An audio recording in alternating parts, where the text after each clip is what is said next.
surrender. Oh yeah, domination versus. Well, yes, that was what I wrote in my list of things to try to remember to talk about, but it was actually more about female desire to surrender. It interests me, that one, because it's a sort of a challenge in today's social world, but P.U.A. has come to the point where it's quite abusive of people, or it goes straight to the kill. And one of the trouble I have with that is that I see how women do surrender. I mean, it's not the first. He's not the first person to try and use that technique on women. It's just been brought to light through his work. I think a woman in her true essence, in a safe, feeling safe in a situation, and I may be a bit controversial here, probably not, but I think she'd like nothing more than to surrender. Yes. My feeling when I feel quite animalistic in my personal, I don't want to say sexual, but you know, in that realm, when you're getting into that realm where you get a little bit animal and it feels quite fun, and I'm not talking about Labrador suits again now. No Labrador. Not just. But there's a feeling as a man, and it's not about overpowering or domination, but it's an awareness that if you did it right, a woman would really appreciate that. Being kind of just commanded to some extent. I don't quite know what that means, but I know the feeling is there of a kind of savagery, of dominance, and a feeling in a woman in surrendering. It's almost like she has quite a control. She gains control by surrendering well. What's your take on this, Jodie? Okay, my take, and it's only my opinion and my experience, is that most, well, I can only speak for myself, there is nothing nicer than being taken by a man. It is that whole feeling of wanting to surrender and actually just give away power. So much of life is spent being in control or feeling the need to be in control. From a woman's perspective, you know, you're running your life all the time. So to be in an environment where you feel safe enough to actually just let go and be with what is, there's nothing sexier. I think the difficult thing for guys, and it's where we get it wrong a lot, is how that is presented and when. Because there's moments when no bigger mistake would be made other than trying to dominate a woman in that moment, that particular moment. You can't really define it, but there's just a kind of... You've got to be really in touch with each other, I think, and there's almost... And then there's nothing less attractive to a woman if a guy asks either in that environment, because can I do this? Weakness, really, it's like, well, why are you asking me? You're not manning up. I hate that phrase. It's not manning up. It's more. You're not actually in command. Try it. You're not actually in command of it, are you? No. Well, at least try. And if she doesn't like it, she's going to say, if she's. But not necessarily. She might go, that's really lovely, but can you just press harder there, or can you lessen off there, or can you do something different? It doesn't have to be about a slap. I think it's one of those things where you can't fake it.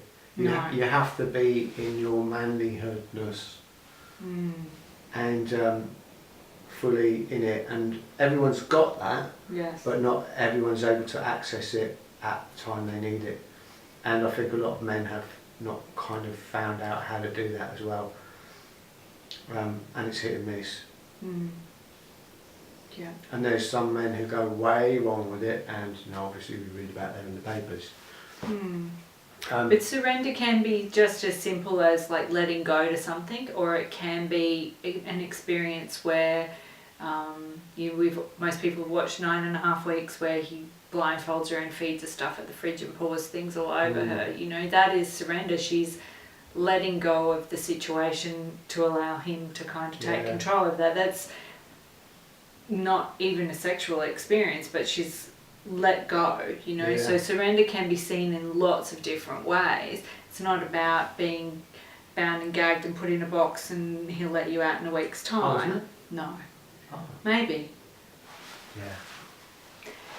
But you know, there's all different aspects. Only play cards, right? Yeah, get that out. Will you get that out? Okay. Because what I found my mind drifting off to that X factor, the key thing where in any given moment you know you're doing it right. And being a man and dominating or, you know, holding your space is quite a difficult thing to know when you're getting it dead right. And there's not really a guidebook. No. And there's not really steps. And I guess there are a few, like if it's about nurturing the woman into a place where she feels comfortable, feels the right pace has been set and the right environmental things are in place, then she'll be able to surrender. A bit like, you know, the original idea of the flower opening up. And we'd have to learn how to... But then I think that takes us into a whole nother conversation, and it becomes about communication, because even in a relationship when you've been with someone for a long time, you can still be having problems getting to that place because there isn't communication. It's no different to a couple of topics ago when we were talking about kink and fantasy.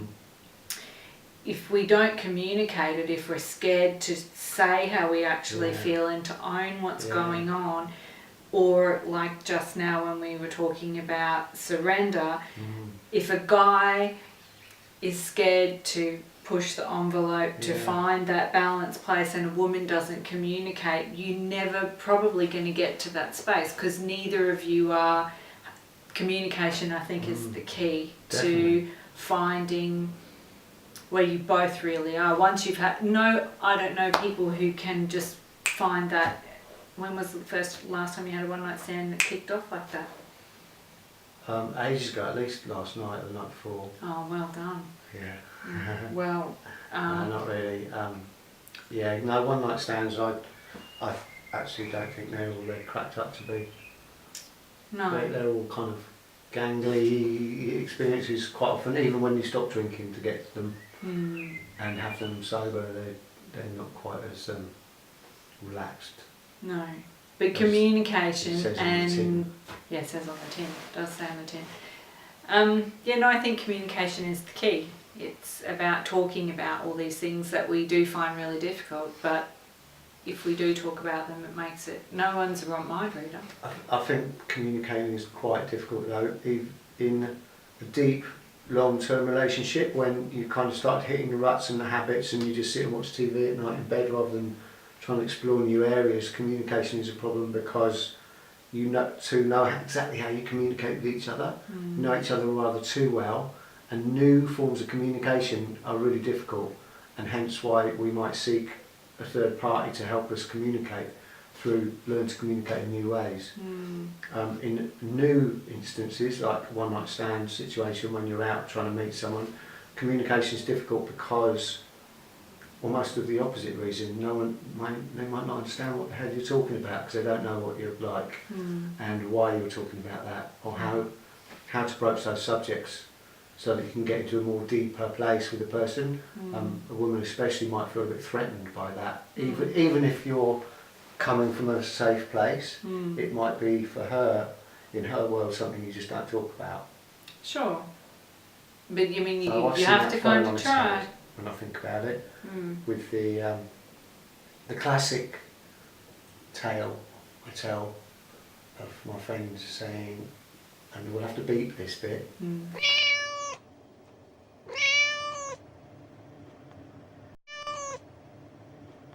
within an hour or two she was in his bed. He was the master of bad taste, except for pulling women. It was a mystery, but always women of low self-esteem, I would add. Sure.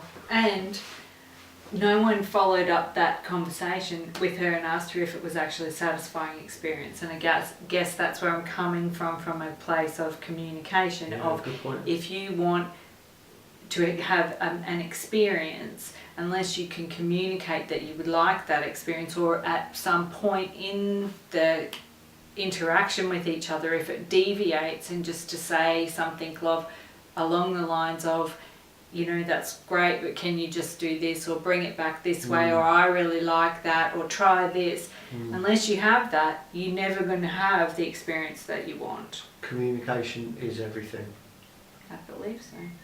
I had a conversation with somebody a couple of days ago who was in a long-term relationship and had recently explored some new things through a course and had the fear about taking that back to their partner and what that would look like. Now, they've been in a relationship together for 30 plus years, and so you would think, having been in a relationship for such a long time, like you explained, there is that comfort of being able to discuss things, but then there's the rut of being stuck in, and this particular person wants to explore something new, is very keen to take it to a new place that would enliven their relationship, but is worried about what that's going to look like because they have been in a relationship, and their perception was it would be easier if you were new to a relationship. I had the contrary opinion of, well, you don't know each other, so how can you feel comfortable to go, actually, I like dressing up like a Labrador. What's your take Do on that? you? Well, that's a coincidence. Yeah. You made me think of Dr. Schnarch, whose name I can't remember, something like that. He wrote The Passionate Marriage. Dr. Schnarch. They've always got funny names, haven't they? That are hard to pronounce or remember. Passionate Marriage, though, was brilliant. It was based on kind of 4 concepts, and he works a lot with couples and at that crisis stage, be it 30 years into the crisis stage or just a few. And something you were saying then made me think of that, because often I don't know about often, but he sometimes finds people are at the same place together, they think someone's really different. But actually what often happens is once you introduce really owning what you want to do, sometimes that can actually shift you both away from each other and cause collapse of a relationship. So there's a bit of a threat in that, and you might be aware of that, and that might not make you not want to bring something into your life experience because you've been with someone so long, you don't want to jeopardise it. But I guess also then that's down to communication, because done in the right way, and if you love someone, I guess you're gonna cater to their little idiosyncrasies, be it dressing up as a Labrador and barking like a dog. Yeah.